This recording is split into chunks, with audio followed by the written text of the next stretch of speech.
આજના જીવન પાથીમાં આપણને ભક્તોની રચનાઓ, શંકરાચાર્યનું જ્ઞાન અને એ સંદેશો આપણે આપણા જીવનને કંઈક પ્રેરતો હોય છે, કંઈક સજાગ કરતો હોય છે. ગંગા સતીના ભજનની એક વાત છે, 21,600 કાળ ખાશે, આવી એક પંક્તિ છે. આપણે દરરોજ આપણા જીવનમાં 21,600 વખત શ્વાસ લઈએ છીએ.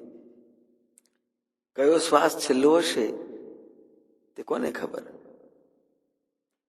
એટલે જ સવારમાં ઉઠીને પ્રભુનું સ્મરણ કરવાનું કે ભગવાન આપનો આભાર, આજના દિવસે જીવતો ઉઠાડ્યો. નૂતન વર્ષે અભિનંદન આપવાનો રિવાજ છે. એના મૂળમાં પણ આ જ એક ભાવના છે.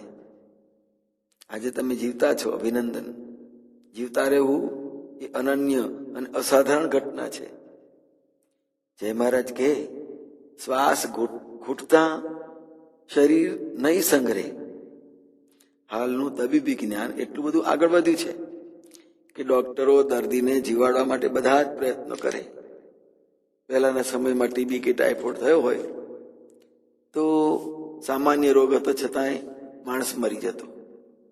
પણ આજના જમાનામાં હૃદય કાઢીને નવું હૃદય બેસાડીને દર્દીને જીવાડવામાં આવે છે, છતાંય જેની જીવનદોરી તૂટી એની કોઈ નથી બૂટી. બધા જ પ્રયત્નો કરવા છતાં શરીર પ્રાણ તત્વને ટકાવવા માટે નકામું બની જાય. એટલે મૃત્યુને સ્વીકારવું જ પડે. માંદગીમાં પણ છેલ્લા દિવસો સાજા થયા પછી આમ કરીશ તેમ કરીશ એવા વિચારો માણસ સહજ રીતે કર્યા જ કરતો હોય છે. તત્તા તારું આપ તપાસ, ક્યાંથી આવ્યો ક્યાં તું જાજ. ખેપ કરીને ખોરી કાઢ, હરીફ હોય તો લાગે હાથ.